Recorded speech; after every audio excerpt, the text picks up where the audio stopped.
Hi friends, చాలా gap తర్వాత నేను మళ్ళీ ఈ వీడియో చేస్తున్నాను. బయట చూస్తే మబ్బుగా ఉంది, వర్షం వచ్చేలాగా ఉంది.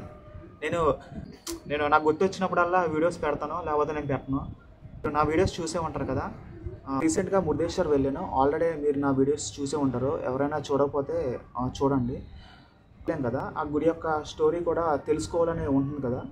ఒక షార్ట్ స్టోరీలో నేను మీతో షేర్ చేసుకుంటాను. అది త్రేతాయుగం నాటిదనమాట. మనం ఉన్నది కలియుగం అనుకుంటా, నాకు అంత ఐడియా లేదు. మీకైనా తెలిస్తే కింద కామెంట్ చేయండి. అందరికీ ఐడియా ఉంటుంది కదా, శివుని కోసం ఎలాగైనా వరం పొందాలని రావణాసుడు విపరీతంగా తపస్సు చేస్తూ ఉంటారు. ఉండగా శివుడు ఒకేసారి ప్రత్యక్షమవుతారు అన్నమాట. ప్రత్యక్షమయ్యి ఆత్మలింగం ఇస్తారు కదా, ఆత్మలింగాన్ని కింద పెట్టకూడదని, ఒకవేళ పెడితే లేపలేవని శివుడు చెప్తాడు అనమాట రావణాసుడికి. రావణాసుడు ఆత్మలింగాన్ని లంకకు తీసుకువెళ్తారు. ఈ విషయం ఉండగా ఆ విషయాన్ని ముందుగానే దేవతలు తెలుసుకుంటారు. ఒకవేళ కనుక రావణాసుడి చేతిలో ఆత్మలింగం కనుక లంకకు తీసుకువెళ్తే చాలా విపరీతమైన పాపాలు, అలాగే భూలోకంలో చాలా పాపాలు జరుగుతాయని అప్పుడు దేవతలు వచ్చేసి విష్ణుమూర్తి దగ్గరికి వెళ్తారు. విష్ణుమూర్తి దగ్గరికి వెళ్ళి వేడుకుంటారనమాట. అప్పుడు విష్ణుమూర్తి సూర్యహస్త అయినట్లు చేస్తాడు. అక్కడే ఉన్న నారదుడు పని ఏంటి, ఇక్కడ ఉన్న సమాచారాన్ని వేరే వాళ్ళకి చెప్తారు కదా. సేమ్ అలాగే అక్కడ ఉన్న వినాయకుడికి నారదుడు జరిగిన విషయాన్ని వినాయకుడు చెప్తాడు. అప్పుడు వినాయకుడు ఏం చేస్తారంటే బాలబ్రాహ్మణ అంటే వేషం మార్చుకొని ఒక బాలబ్రాహ్మణ రూపంలో రావణాసుడు వైపుగా వెళ్తూ ఉంటారు. ఇప్పుడు రావణాసుడు ఒక బాలుని కేకేసి, అంటే వేషం మార్చుకున్నారు కదా, ఆ బాలుని కేకేసి, నేను నీకు ఒక ఆత్మలింగాన్ని నీ చేతిలో పెడతాను, నాకు పని ఉంది, నేను తిరిగి వచ్చేంత వరకు ఆత్మలింగాన్ని నీ చేతిలో ఉంచు, నేను నా పని అయ్యాక మళ్ళీ నేను నీ దగ్గరికి వస్తాను, అంత లోపల నీ దగ్గర ఉంచు, కింద మాత్రం పెట్టకు అని బాలుడికి చెప్తారు. అదే వినాయకుడు చెప్తాడు.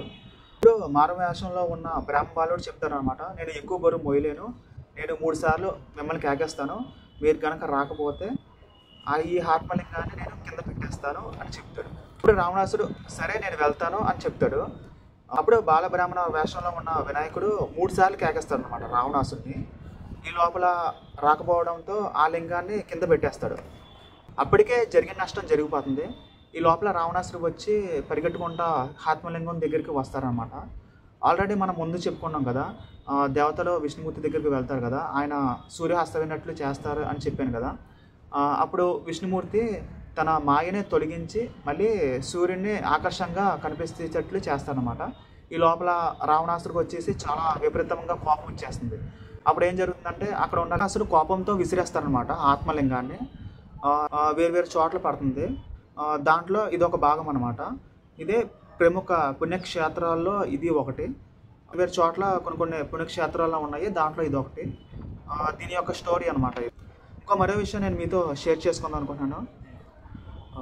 ఇంకో నెక్స్ట్ పాయింట్ ఏంటంటే మురుదేశ్వర్లో ఉన్న ఆత్మలింగం ఉంది కదా, ఆ ఆత్మలింగం మీద సూర్యరశ్మి పడినప్పుడు ఒకేసారి మెరుస్తుంది అనమాట. ఇంకోటి ఏంటంటే అక్కడ శివుని విగ్రహం ఉంది కదా, 123 అడుగుల విగ్రహం ఉంది కదా, అది నిర్మించడానికి దాదాపు 2 సంవత్సరాలు పట్టిందనమాట. చూడండి, ఈ వీడియో కనుక మీకు నచ్చితే తప్పకుండా లైక్ చేయడం మాత్రం మర్చిపోవద్దు.